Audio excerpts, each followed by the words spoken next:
One thing I don't like when we make a homemade router table, with the plunge router or the palm router, is that we usually use a plywood board as the router table top, and the pieces to be routed will slide on that surface. But the wood slides terribly on the plywood. A bigger insert plate like this one helps a lot. Anyway, I think the best thing is for the entire surface to be metal. That's why I bought some stainless steel sheets. I do it on the table where I installed the large plate. That way, I need fewer metal sheets. This time, I'll use a drill-mounted nibbler to cut the metal sheets.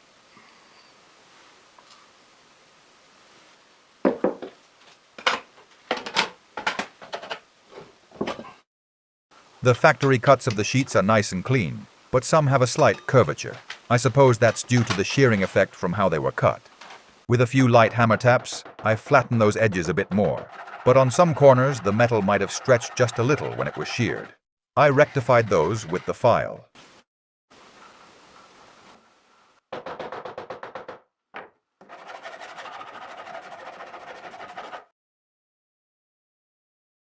Now I fit the insert plate so that it sticks out a bit above. I push the edge of the sheet against the edge of the insert plate. And I mark the width that I need to cut. The same goes for the other side of the table.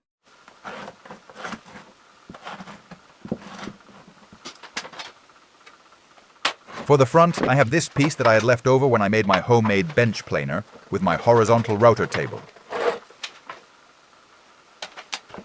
This wooden board will serve as a lateral guide to cut the metal with the nibbler. I didn't forget to put these on, because it's going to make noise and it's going to spit out little pieces of metal. We're going to see that.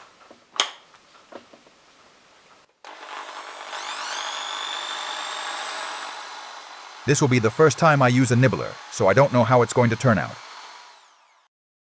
I have to place the top part of the head against the wooden board and move it forward at the pace I think necessary as it cuts.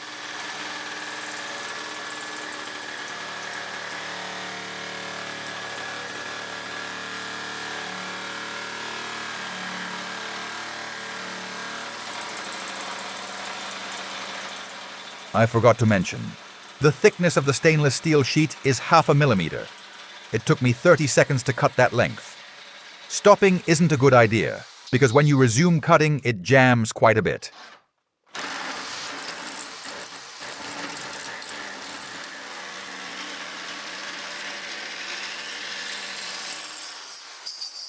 This is how the cut looks. I'll have to fix it a bit. Yes, it leaves this ugly mark. Look at how it spits out metal shavings.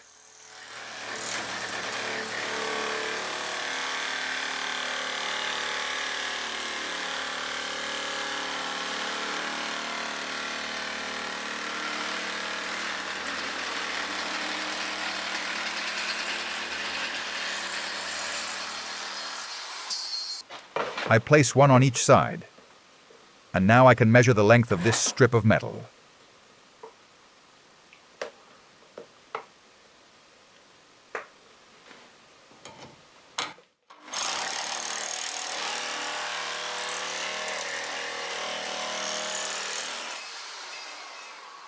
To fix the cut that the nibbler makes on the metal, I give it a few taps with the hammer.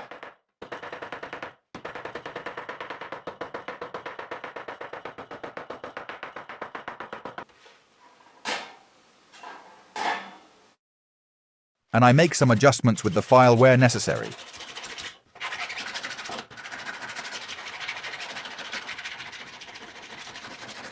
I'm even going to use the anvil hammer trick. This trick looks so professional.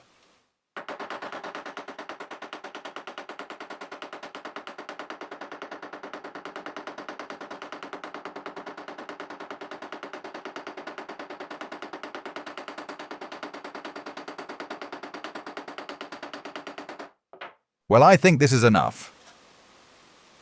Last touch with fine metal sandpaper. And I check that everything will fit in place. I sand a bit of the plywood table to remove dirt residue. And I remove the dust properly.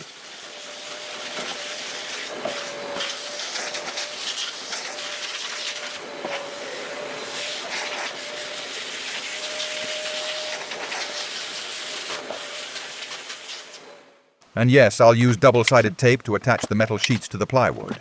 I place each strip next to the previous one, without overlapping them.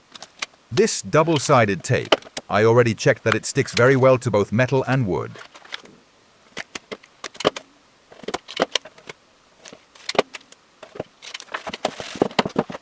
And I cut them to match the shape of the plywood.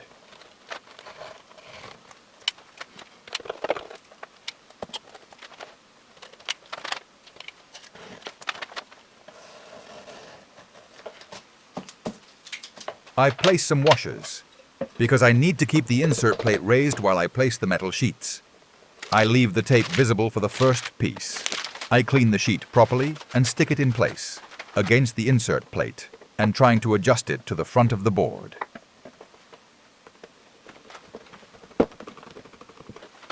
The same for the other one.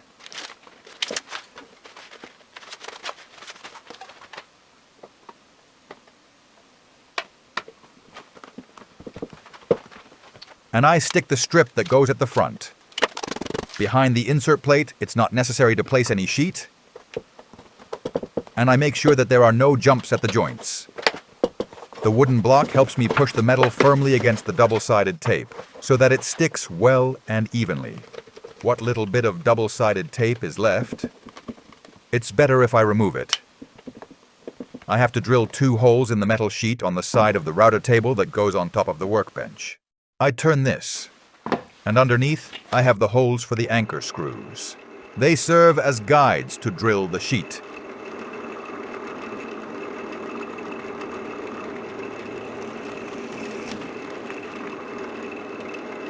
Those shavings. Don't scratch the sheet.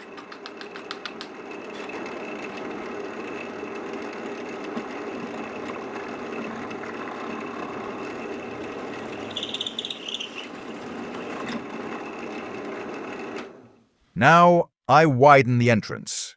On this side, the holes need to be wider, so I can inset the heads of the anchor screws.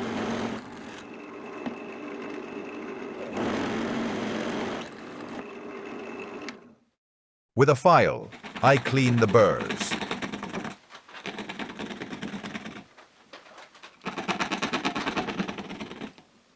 And now, some pieces of the same sheet will raise the insert plate just enough to level it with the metal surface I just put on this router table.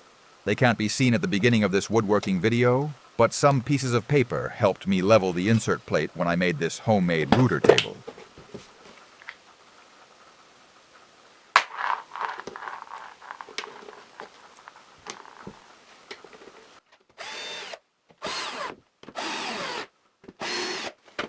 With the hand screwdriver, I adjust the screw pressure to level it as best I can. That's good enough for me.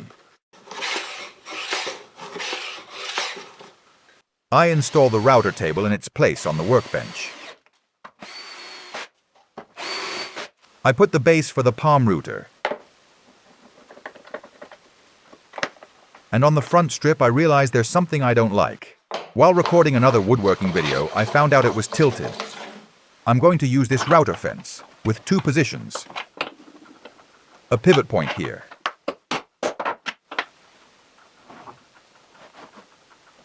And another here.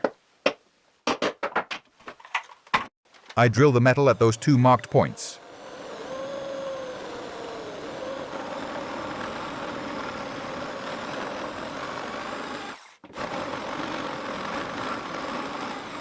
Inside, in the wood, I drill a narrower hole.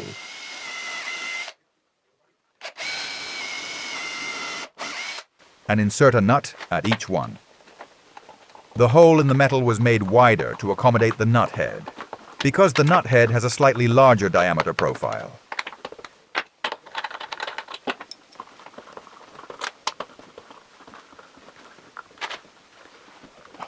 Perfect. I align the router fence with the bearing of that molding bit. I tighten the knob. I hold this end with a clamp. And now we're ready to test this.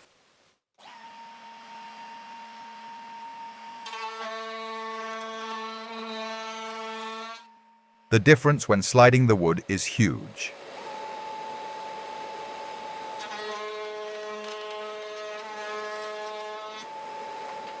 Definitely, having a metal base on the router table makes a big difference. Thanks for watching the video, and if you like my videos, subscribe to my channel and hit the bell.